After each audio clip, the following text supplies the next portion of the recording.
Welcome to the Observeday podcast, the show where we celebrate the days that matter. From holidays to meaningful observances, we bring you inspiring conversations, stories, and ideas to make each day count.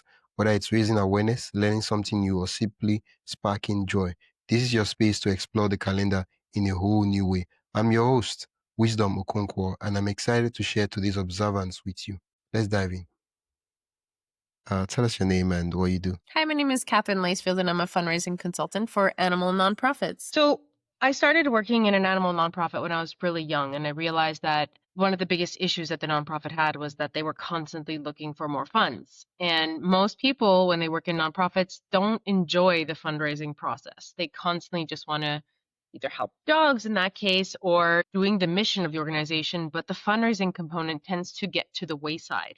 And that was something that actually I excelled at. And I was really having a good time doing fundraising and incorporating that into the organization's daily activities. So that's kind of how it got started. And then it expanded into me being able to help more nonprofits through fundraising as a consultant later on in life. Yeah.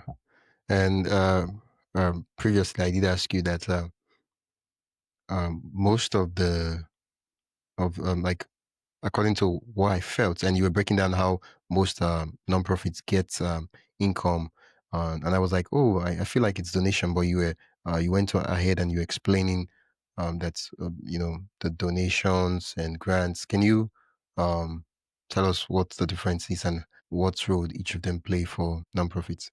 For sure. So one of the big differences between, let's say, grants and individual donations is the way people apply for it. And unfortunately, the majority of nonprofits don't really make a plan around how they're going to be fundraising.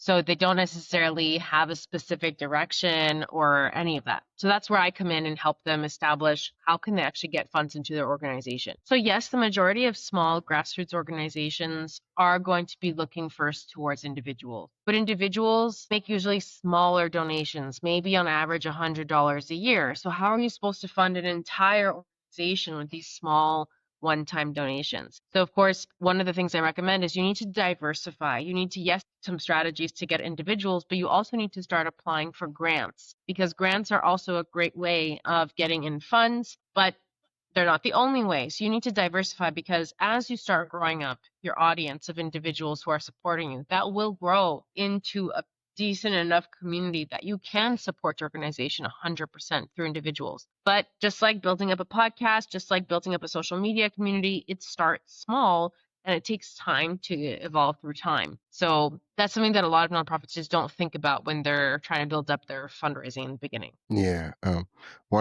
Through your work, helping businesses fundraising and for different, I said businesses, non-profits. Why do I keep using businesses? Helping non-profits. Have you noticed that the donation varies depending on the amount of emotional connection people have to the cause of the non-profit? And I think every cause will have its persona, will have the target audience that will be interested in them. So let's take the cause of today, like the point of why we hopped on this call of guide dogs. So guide dogs is actually a very good example of a cause that can actually be used or approached from different angles. So you'll have the animal lovers that will love the idea of guide dogs because they love dogs, they love making sure that people have great connections with animals. They love the dog training component. You'll have the animal lovers on one side. And then you'll have the other people that are maybe more prone to supporting campaigns or causes that are helping people with disabilities or helping children that are autistic and that are having a hard time adapting to the world. So you can really associate your cause with different personas and different angles depending on those people's interests. But of course, there's some causes that are much more difficult to sell, if I could say, to a population because, like you said, you're not really getting emotionally involved. However, that just means that you're going to have a niche that's maybe much more narrow of people that understand the importance of that cause, even if it's not as sexy as the other ones. Before we dive deeper, I'd love to invite you to join the Observeday newsletter. Every week, I send you highlights of upcoming observances, creative ways to celebrate, and behind the scenes extras from the shows. It's the perfect way to stay inspired and never miss a meaningful moment. Sign up today at observeday.com/join. That is observeday.com/join. Now, let's get back to the conversation. Yes, so far, the kind of fundraising strategies vary for the type of nonprofit, or is pretty much as long as it's the right personnel and the right community, it's same rules that apply? Or is it, oh, this national guide dog, this would work better? Oh, this is a cancer, and this would work better. Oh, this is depending on the nonprofit. That's a good question. And I think that there is a slight difference, and it could be a major difference depending on your type of organization, in the sense of there are some trends in what people are willing to donate to and what people are not. And there are some trends from a philanthropy perspective of which foundations are donating to and which ones are not. And also from a government perspective, what's being funded and what's not being funded. So depending on where you are on the spectrum, there might be one of those three or four if we include corporate donations and steward and um not I have the word in French stuck in my head, but anyway, sponsorships. You will have some slight variations in the likelihood of getting funded. So for example, something like sick children, you will find funding across the board. Everyone is interested in supporting and funding sick children. If we're thinking about the elderly, and I'll give a Canadian example where some countries will consider that that is the responsibility of the government, not the responsibility of people to pay for the care of the elderly. So then you might have less individuals donating because they consider that the responsibility of the government. If we take guide dogs for as an example, you might have a component of it that is going to be funded through government or through companies that want to support the cause, but it's still a very emotionally driven cause that individuals would be very attracted to. So to answer your question in a nutshell, yes, most strategies can still be applied. However, the likelihood of actually being successful in that strategy will be different depending on your cause. Like people causes, everyone kind of wants to support that. But if we're talking about prisoners or ex-convicts, much less likely to find funding because it's just not as sexy a cause and people feel like, oh, they deserve it and then they don't want to support them. So it does definitely change depending on the cause you're defending. Yeah, so far it's very important about money. I just want one last question I want you to touch on it. You mentioned at the beginning that a lot of individuals, if they're going to donate maybe for $100, maybe $1,000 in a year, for a lot of people, that's a lot of money going for charity work, right? Just donations for individuals, how can they still contribute to the cause of the nonprofit, such that even though they're not directly bringing in the money or raising the funds, they still help the nonprofit get to the goal of finding the funds to do the thing that they want to do? I don't know if that question makes sense. And of course, I want to bring up something of like I say $100 a year, that's just the average in North America. That doesn't mean Yeah.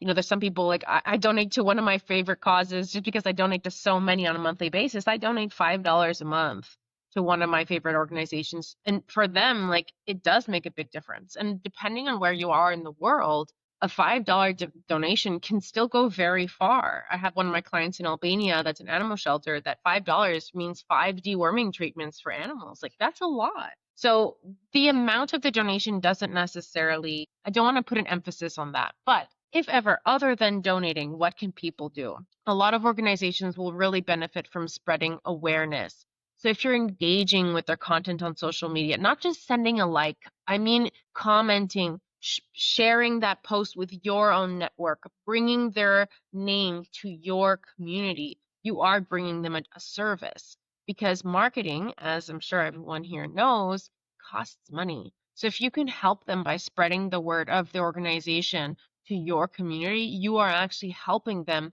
reduce their fundraising or their marketing costs. You can invite people to follow their page, et cetera, et cetera. So from a marketing perspective, you can do that easily online. If not, there's always the opportunity of being a volunteer. And I'll use the example of for guide dogs. I actually know someone who she fosters the dogs up until the age where they're ready to start doing their training. Because as puppies, they're not being trained. They're being trained to be good with people. That's it. So she takes in the dog to her house.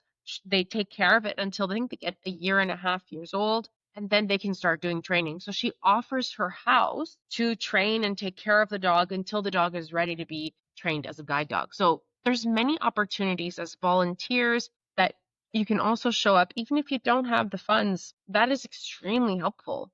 So there's also volunteering that can be another way of getting involved in the organization that you care about. Yeah, well, thank you so much, Catherine. Just one thing I want to add, because a lot of persons, when they hear volunteer, they're like, oh, I have to be in the slums picking up garbage and stuff like that. You could do remote volunteering, you could do consultations, you could do design for the organization. Depending on your skill set, you could offer something that usually people would pay you $1,000, $2,000 just to hire you, but you do it for free for them. That way they save that $2,000 they would have paid someone. Thank you so much, Catherine. You eat, dream, and think about fundraising All the time. all the That's what I do. time.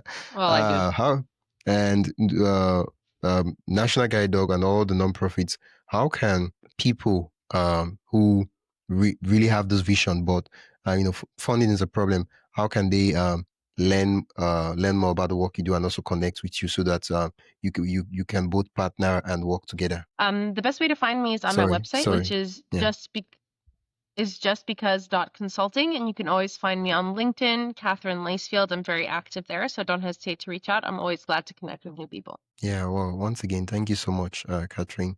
It's been an absolute delight chatting with you. I'm glad that we're able to make this episode work. That's it for today's episode of the Observeday podcast. Thank you for spending your time with us as we explore today's observance. If you enjoyed this episode, be sure to subscribe wherever you listen to podcasts and share it with a friend who'd love to celebrate life's special days too. Don't forget to join the newsletter at observeday.com/join for more observance stories, tips, and updates. Until next time, keep finding meaning in every day.